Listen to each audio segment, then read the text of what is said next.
On March 7th, 2024, at 11:22 in the morning, my daughter Renee looked me in the eye across my own kitchen table and said, "Mama, we already paid the deposit.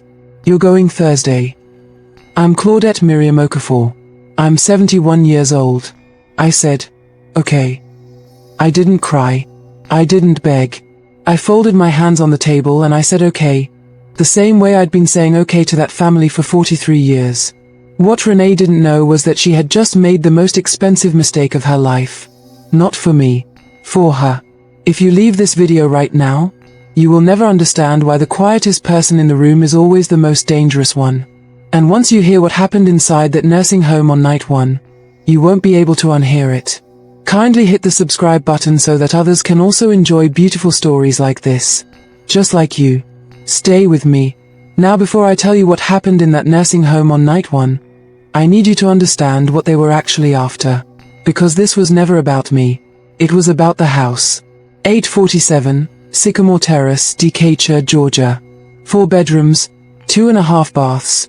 A wraparound porch my late husband Calvin built with his own hands over 3 weekends in the summer of 1998. He was 47 years old. He had a bad knee and a borrowed nail gun, and he built that porch because I told him once, offhand, that I'd always wanted one. That's the kind of man Calvin was. We paid off the mortgage in 2011. 30-year note, paid in 26. The house was worth $187,000 when we bought it in 1989. By March of 2024, the Zillow estimate read $614,000. I know that number because I checked it the night after Calvin's funeral, sitting alone in our bedroom at 2 in the morning, trying to understand what I actually had left. Calvin died on October 14th, 2023. Pancreatic cancer. From diagnosis to death, 11 weeks. I did not have time to grieve before my children began grieving the estate. My son Tel is 44. He lives in Charlotte with his wife Monique and their 3 kids. He calls himself a real estate investor, which means he buys distressed properties, renovates them minimally, and rents them at maximum rate. I have watched him do this for 12 years. I know exactly how his mind works when he looks at a property. My daughter Renee is 41. She lives 20 minutes from me in Decatur. She's a dental hygienist. She is organized, persuasive, and very good at making cruelty sound like care. She gets that from her father's side. By the time Calvin had been in the ground for 6 weeks, Tel had visited the house 4 times. He never came to see me when Calvin was alive. Not once in the last 3 years did he visit without a reason that involved money. He always walked through every room like he was some sort of inspector with his hidden body cam. He didn't know, but I kept watching him from the hallway. I said nothing. I was just counting. Also, let me tell you what that house cost me. Not in dollars. Well, in dollars too, but first in everything else. I worked as a licensed practical nurse for 31 years. Grady Memorial Hospital, nights and weekends, double shifts whenever they were offered, because Calvin's construction business had slow seasons and our children did not. I made $31 an hour at my highest rate. I left $680,000 in earnings on that table over my career. I've done the math, many times, because whenever Tel or Renee needed something, I provided it and never kept a ledger. I should have kept a ledger. Tel's first real estate deal in 2014. The down payment was $22,000. He said it was a loan. He paid back $8,000 over 18 months and then stopped mentioning it. I stopped mentioning it too. That was my mistake. Renee's wedding in 2017, Calvin and I contributed $14,500 toward the venue and catering because her now ex-husband Deshaun had a mother who believed in going half, which in practice meant going a quarter and being loud about it. We made up the difference without being asked. Renee never acknowledged it in her toast. I told myself that was fine. Renee's divorce lawyer in 2020, $6,800, which I wired from our savings account on a Tuesday morning while Calvin was at his first oncology appointment that we didn't yet know was his first oncology appointment. I didn't tell Calvin. I didn't want him to think poorly of her. Tel's second property deal in 2021, another $18,000, this time framed as an investment partnership. I have never seen a single document. I have never received a cent of return. When I've asked, he says the property is still being positioned.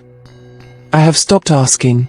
I paid for Max's braces, that's Tel's oldest, $4,200, because Monique said their insurance didn't cover orthodontic that year.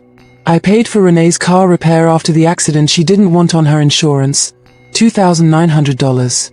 I paid for Tell's flight home when Calvin died, $780 round trip, because he called me from the airport and said he was a little short that month. I tell you all of this not for sympathy.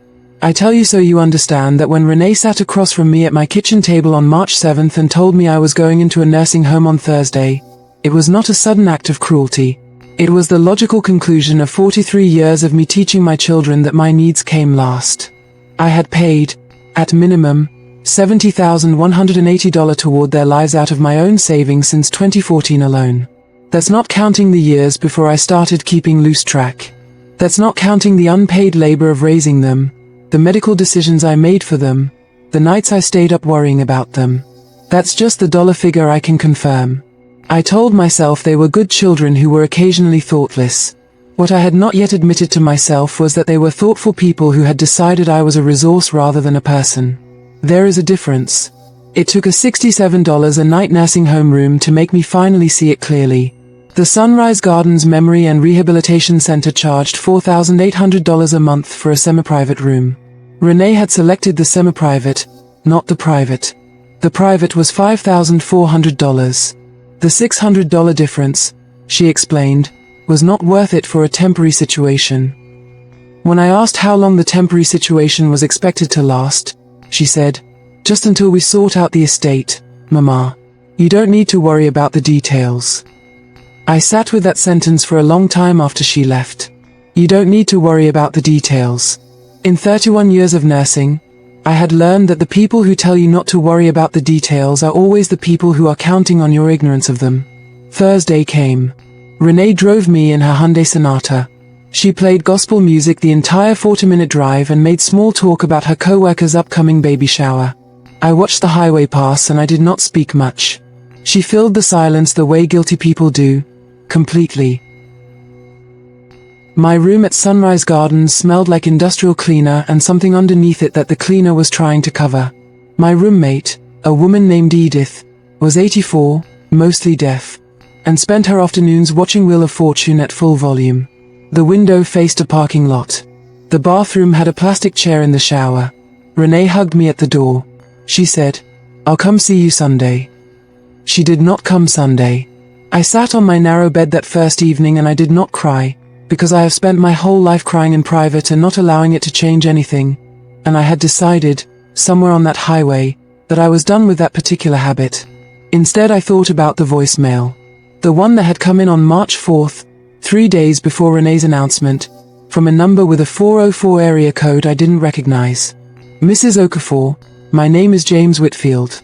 I'm a trust and estate attorney. I was a close friend of your husband Calvin's for nearly 30 years.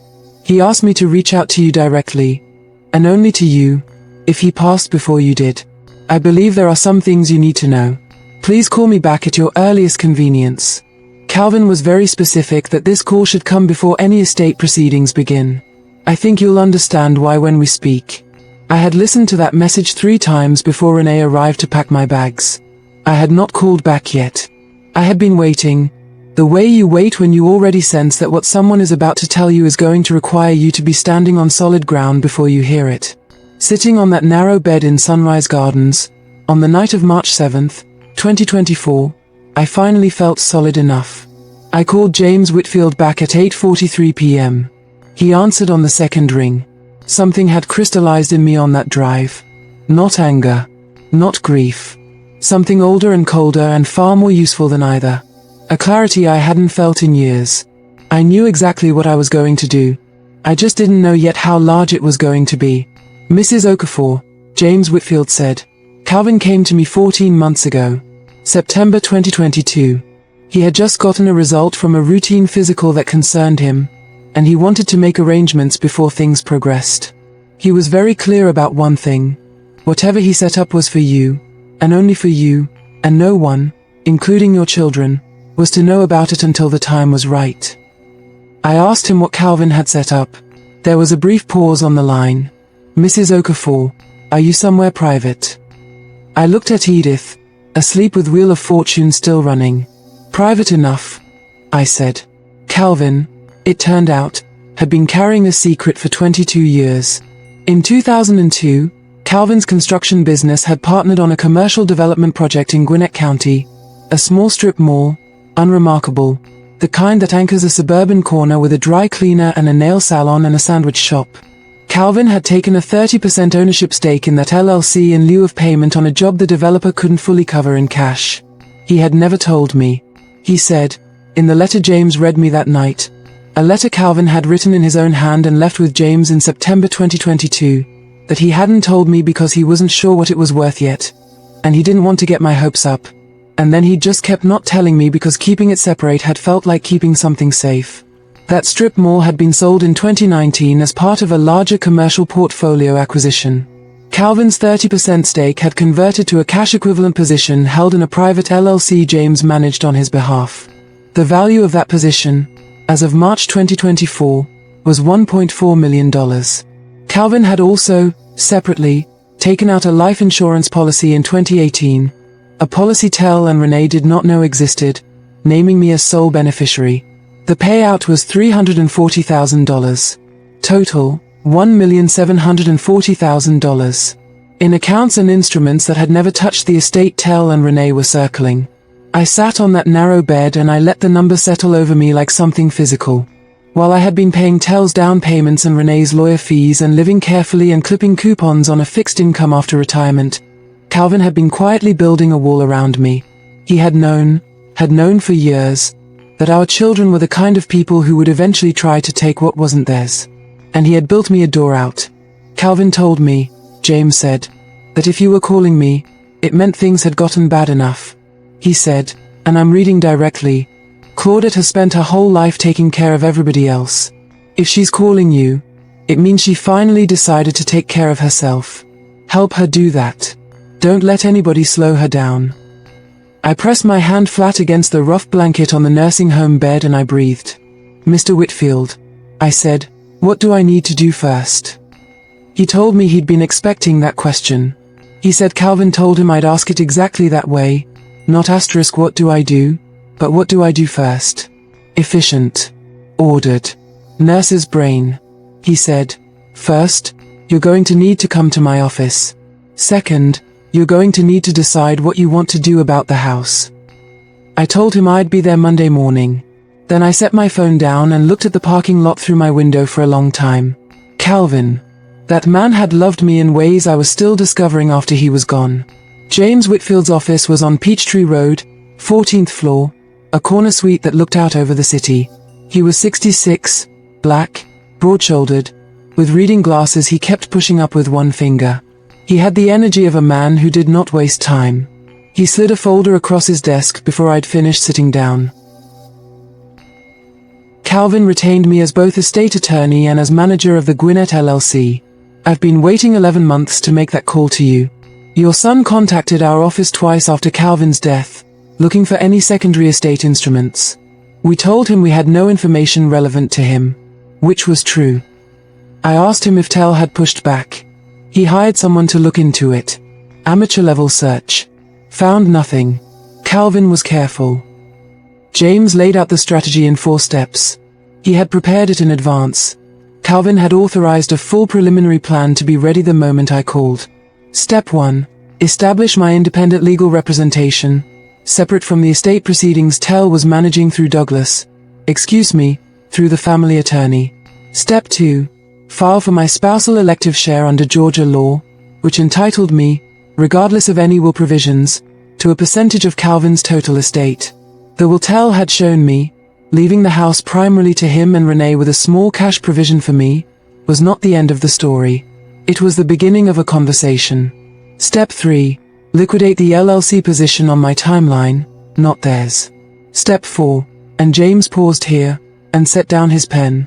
We find you somewhere to live that isn't a parking lot view room at Sunrise Gardens.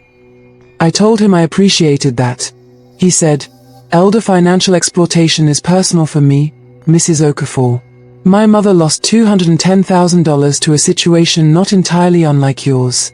I have been doing this work for 19 years. We are going to be very thorough. James's investigator, a former Fulton County detective named Yvonne Braswell, 58, direct as a verdict, began her work on March 11th. By the end of week 3, the picture was complete, and it was worse than I had imagined. Week 1 confirmed what I had suspected. Tel had been in contact with a real estate agent about listing 847 Sycamore Terrace before Calvin was in the ground 30 days. The listing was drafted, not published, but drafted, on November 8, 2023, with an asking price of $629,000. Tel's name was listed as the authorizing seller. Mine was not. Week 2 revealed the financial scale. Tel had already taken out a home equity line of credit application against Sycamore Terrace, $90,000, using power of attorney documents that Calvin had signed during his illness authorizing Tel to manage certain financial matters. Calvin had signed those documents believing they were for emergency medical decision-making. Yvonne found the application in a title company's pending file. It had not yet been processed. The HELOC, if it went through, would have been debt attached to my home that I knew nothing about. Week 3 reframed everything. Yvonne found that Renee had researched Sunrise Gardens 6 weeks before Calvin died. Not after. Before. The deposit Renee claimed she had paid for my benefit had actually been paid by Tel, from a joint account he shared with Renee that I had never known existed. An account that, Yvonne discovered, had received 3 transfers from Calvin's business checking account in the months before his death, totaling $31,000. Transfers Calvin had authorized, believing they were going toward Tel's business. They had not gone toward Tel's business. And then the final piece. Renee had contacted the nursing home social work department and flagged me, as potentially experiencing early cognitive decline, with a note requesting that any requests I made to leave the facility be referred back to her as my primary family contact. She had not told me she had done this. She had not had a doctor make this assessment. She had typed it into a form herself and submitted it. When Yvonne showed me the document, I read my daughter's handwriting in the notes field. Mother is confused and easily influenced. Please ensure all decisions go through family. Confused and easily influenced. I had graduated top of my LPN cohort. I had managed a household budget of 6 figures for 2 decades. I had spotted a $47,000 discrepancy in Calvin's business taxes in 2009 that saved us from an IRS audit. I sat with Yvonne's folder in James's office and I felt the cold thing in my chest get very, very still. How do we proceed? I asked. James looked at me over his reading glasses. We set the table, he said. The invitation went out on March 28th. I asked Renee to arrange a family meeting at Sycamore Terrace, my house, still legally in my name, the HELOC application having been quietly flagged and frozen by James's office through channels I did not need to understand in detail. I told Renee I wanted to discuss the estate and my future plans. I told her I had been thinking clearly and wanted to make some decisions. Renee called me within 4 minutes of receiving the text. Her voice was warm in a way it hadn't been in weeks. Of course, Mama. Tel can fly in Friday. This is the right thing to do. I told her I agreed. I told her I was glad we were all going to be in the same room. Yvonne would be in the kitchen, out of sight, with a legal audio recorder running. Georgia is a one-party consent state. James had confirmed this twice. James would be parked on the street outside in a grey Camry with a copy of every document Yvonne had assembled over the past 3 weeks. He would come to the door at a specific time. Not before. Tel arrived Friday morning with Monique. He was wearing a Ralph Lauren polo, the kind that costs $115, and he had the relaxed confidence of a man who believed the hardest part was already done. He hugged me at the door. His hug lasted exactly as long as it needed to in order to look sincere. Renee brought food, a full spread, even. Cornbread, greens, baked chicken. The kind of meal you make when you want someone to feel taken care of right before you take something from them. We sat at my kitchen table. The same table where she had told me I was going to the nursing home. The same chairs. The same window looking out at Calvin's porch. I poured the sweet tea myself. I looked at my children's faces, comfortable, certain, already rehearsed. And I understood that they had never once considered that I might be running a play of my own. Arrogance is a gift, when it belongs to your opponent. I set down the pitcher and I said, I want to talk about the house. Tel leaned back in his chair the way he does when he's about to be generous. That's exactly why we're here. Mama. We want to get you set up right. We've actually been talking to an agent. I know, I said. He stopped. I know about the listing draft from November 8th. I know about the HELOC application for $90,000. And I know about the $31,000 that moved from your father's business account into your joint account with your sister. The room went quiet the way rooms go quiet when the temperature drops suddenly and nobody can explain why. Tel recovered first. That's always been his nature. He recovers fast. Mama, those were just... We were protecting assets. During a probate situation you have to move carefully or... You drafted a listing, I said, before your father was 30 days in the ground. You were protecting assets from me. Renee set down her fork. That's not fair. We have been managing an extremely complicated estate situation while also trying to make sure you're cared for. You flagged me as cognitively impaired, I said, at the nursing home, in writing, without a doctor, without my knowledge. That landed differently. Renee's face did something complicated. She looked at Tel. He looked at the table. I was worried. You wrote that I was confused and easily influenced, I said. I would like you to say that to me now. Look at me and say it. She didn't. Tel tried a different approach. Look, whatever it seems like, we were doing this for the family, for the kids. Dad would have wanted us to. Don't, I said. And something in my voice made him stop completely. Don't tell me what Calvin would have wanted. Calvin spent 14 months making sure you would never get to decide that. I slid the first document across the table. The LLC valuation. Tel picked it up. I watched his eyes move across the page. I watched his certainty leave his face the way water leaves a broken glass. All at once, nothing gradual about it. Where did this? James Whitfield, I said. Your father's attorney. The one you didn't know about. At that moment, the doorbell rang. I stood up and went to answer it. James Whitfield came in carrying a leather briefcase, nodded at Tel and Renee with the measured courtesy of a man who has been in this room 100 times in different houses, and set the briefcase on the table beside the cornbread. Mrs. Okafor, he said. Shall we? Tel said. And this is the part Yvonne's recorder caught clearly. She can't do this. She doesn't have standing. The house is in the estate. James said. The house is in your mother's name. Has been since 1989. Your father's will conveys his half interest. Your mother's spousal elective share, plus her existing joint tenancy ownership, means she retains full control of the property regardless of the will's provisions. The HELOC application has been withdrawn. The $31,000 transfer is currently under review by a forensic accountant. Renee started to cry. Not the kind of crying that comes from remorse. The kind that comes from realizing a plan has failed. Tel said, very quietly, we would have taken care of you. I looked at my son for a long moment. I know you believe that, I said. That's the saddest part of all of this. The forensic review of the $31,000 transfer concluded in May.